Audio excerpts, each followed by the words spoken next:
ఓం శ్రీ గురుభ్యో నమ. వక్ర మార్గం నుండి సక్రమ మార్గానికి జీవుణ్ణి మళ్లించే కోసం భగవంతుడి పెద్దల ద్వారా, శాస్త్రాల ద్వారా ఈ శరీరం నీది కాదు, మమకారం వదిలిపెట్టు అంటూ హితవు చెప్పి పంపినాడు.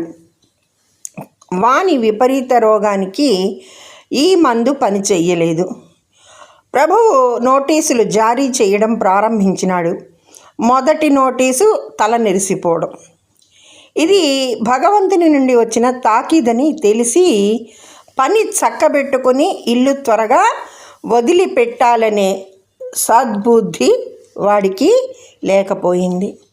తెల్ల వెంట్రుకలను నల్ల చేసే ముందు కలకత్తా నుంచి తెప్పించి వేసి పూసి సతమతమైనాడు. మొదటి తాకీదు బొట్ట తాకలా అయ్యేసరికి పళ్ళు ఊడిపోవడం. రెండవ నోటీసు డెంటిస్టుతో దంతాలు కట్టించుకున్నాడు. చూపులు తగ్గిపోవడం అనే మూడవ నోటీసు జారీ అయింది. దాన్ని బుట్ట దాఖలా చేసి అద్దాల జోడు తగిలించుకొని కులికాడు. ఎక్కడికి తెలివి రాకపోయేసరికి మృత్యు అనే వారంటు వచ్చింది. అప్పుడు కూడా శరీరం పైన తన హక్కును స్థాపించుకోవాలని మూర్ఖ జీవుని తాపత్రయం. ఎన్ని తంటాలు పడితేనేంటి, తనది కాని వస్తువు తనకు దక్కుతుందా అని దురాశ మాత్రం వదలదు. అరే, ధృతరాష్ట్రుడంటే మరెక్కడున్నాడు? మనం ధృతరాష్ట్రులం అవునో కాదో ఆత్మ పరీక్ష చేసుకోండి. అంతర్యామి పరమాత్మను అడిగి తెలుసుకోండి. ఇది భగవద్గీత ప్రథమాధ్యాయం. పేరు అర్జున విషాదయోగం. ధృతరాష్ట్ర ఉవాచ. ధృతరాష్ట్రుని ప్రసంగంతో ప్రారంభమైంది. ధర్మక్షేత్రే కురుక్షేత్రే, ఇది ప్రారంభం. ధర్మ శబ్దంతో భగవద్గీత యొక్క ప్రారంభం జరిగింది. ధర్మము భగవంతుని వాచకము, ధర్మము భగవంతుని స్వరూపము. భగవద్గీత ప్రారంభం మంగళాచరణం లేకనే జరిగిందని కొందరు. భగవద్గీత మహాభారతాంతర్గత కాబట్టి మహాభారత ప్రారంభంలో చేయబడిన మంగళాచరణమే ఈ భగవద్గీతకు కూడా అన్వయిస్తుందని సమాధానం చెప్పుకుని కొందరు సంతృప్తి పొందుతారు.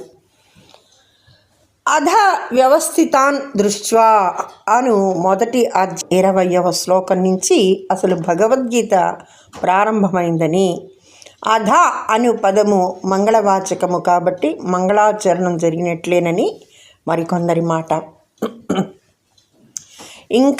ఇంత తికమకలతో పని లేదు.